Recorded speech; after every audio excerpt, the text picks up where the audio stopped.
Good morning, my loves. So as I'm on the ranch, waking up with my morning coffee, yes, I'm fresh out of bed. Yes, I did wake up like this. Just kidding, I did my hair. Now, with that being said, I am watching Fernando Prudhomme. I watch him a lot. I adore him. Brilliant occultist. Brilliant astrologer. 8D consciousness. Brilliant teacher. But I have some points I disagree with relative to the ego. Let's talk about it. Now, Fernando promotes that the ego and the personality are not a part of the soul. He further elaborates that based on astrology or the zodiac, right, and being born with certain placements, being born with a certain ascendant, this is an indication, or being born with a certain sun sign, moon sign, so on and so forth, that this is an indication of this being a new aspect of the self, from incarnation or reincarnation to reincarnation.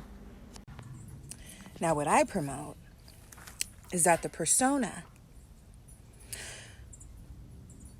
or personality, I wouldn't call it that. Personality is more of an integration of all parts, a sum of all parts. Persona is just a certain aspect. The persona, the ego, the shadow, as well as the inner child, are the sum parts of the soul itself. I do not see the inner child. There's an insinuation in Fernando's teachings that the inner child is the only aspect that is truly the soul. It is the purest part of the soul. It is the light of the soul. But it is not the only part of the soul. Now let me elaborate further. Because of the fact that the shadow is the polarity of the inner child, and the persona is the polarity of the ego, and the ego is in fact the part of the soul, the memory chip of the soul, the memory chip of the psyche and the mind, that carries all of our experiences and creates orientation, behavioral orientation based on our experiences. You cannot remove them as components. You cannot do that. You cannot do that. Because of the importance that the ego holds relative to the inner child, and because of the persona and the shadow being polarity points for those two aspects, you cannot remove them. You cannot say they are not a part of the soul itself. Now, with that being said, when you understand the ego, another thing that, or another concept that Fernando promotes, is that the ego is not your voice, but it is the voice of the Archons. Let's talk about this a little bit. When you understand, okay, there are several things that I need to touch on, so I want to make sure I remember them all. When you understand the concept that is programming, right? Astrology is a system, a program. Do you understand? Numerology is a system, a program. Do you understand? These are energetic influences. Anything, any sort of system that is intended to help humanity understand itself. The personality tests, INFJ, so on and so forth. These are all systems, a human design. All systems, all programs, all orientations. But with that being said, when you understand my perspective of the ego and how the ego's orientation is based on our experiences, you understand that all of these systems serve to help you understand the orientation. They are not the orientation itself. Aside from numerology, because numerology has an additional duty, and that is to help you understand your current orientation, help you understand current frequency, location, the location of your frequency. It is a tool, it is an ascension tool. It's a map, essentially, but in a different way, because it's purely based on frequency, and frequency is purely associated with ascension and descension and the path toward enlightenment and awakening. Now let me back up. Again, when we're talking about the ego, the memory chip of the soul, the programmable aspect of the soul. Do you understand? If you are familiar with my content, you already know I teach about guiding spirits. mythological influences, governing spiritual forces. Fernando would call these Archons. Same concept. We are talking about deity. We are talking about beings. We are talking about influential energies outside of humanity. And these beings exist in the realm of 8, which is the realm of creation. So when you understand humanity's mind as a creation point, right, as within, so without, it is a symbiotic relationship. So what came first, the chicken or the egg? It's very interesting. That is a completely different video.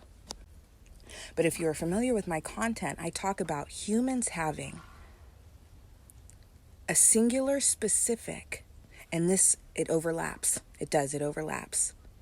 But if you really hone in to a being's karmic experiences and hone into their karmic path, you can hone into a single mythological being or a single deity that is literally operating itself through this being. It is creating an experience in this human's life that mirrors the story of itself.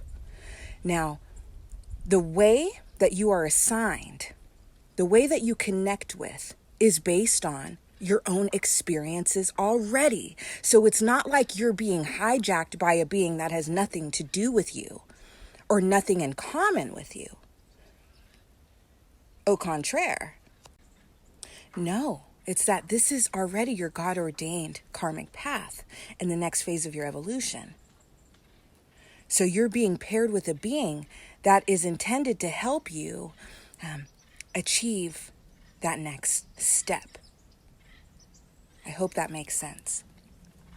Now, when we talk about having the ego be a voice of these beings and not a voice of your own, I disagree with that. And the reason being is because just because you have a similar story, you share a story, as a matter of fact, doesn't mean that you are not still your own self and your own being with your own thoughts about your own pains and your own experiences.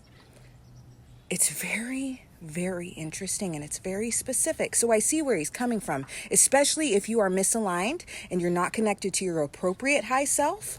And if you are capped off by deity instead of source, then yes, right? Lower frequency beings are going to be able to attach themselves to this aspect of your psyche, because when you talk about 5 and you talk about ego, you're also talking about a lot of discomfort, those uncomfortable moments, that anxiety that stems from our own past traumas being triggered. It is the number of trigger. It is the aspect of the psyche that governs trigger is ego. So when you understand that and you understand those negative emotions that negative energies and negative forces can feed on, if you are not protected by your own energy field being in full effect, which requires high-level energy work, vibrational healing, for example, yes, right? It is going to be a lot easier for thoughts to be influenced, for your feelings to be influenced. But when you have done the extensive amount of inner work and have honed the inner child, mapped the inner child, have honed the ego, have mapped the ego, have honed the shadow, have mapped the shadow, have honed your guiding spirit and have mapped your karmic path, and done the energy work, you still have an ego. It still has the capability of initiating or contributing to certain thoughts relative to your past experiences and past pains. But what I can say is those thoughts, that voice, is entirely my own. Just something I wanted to share.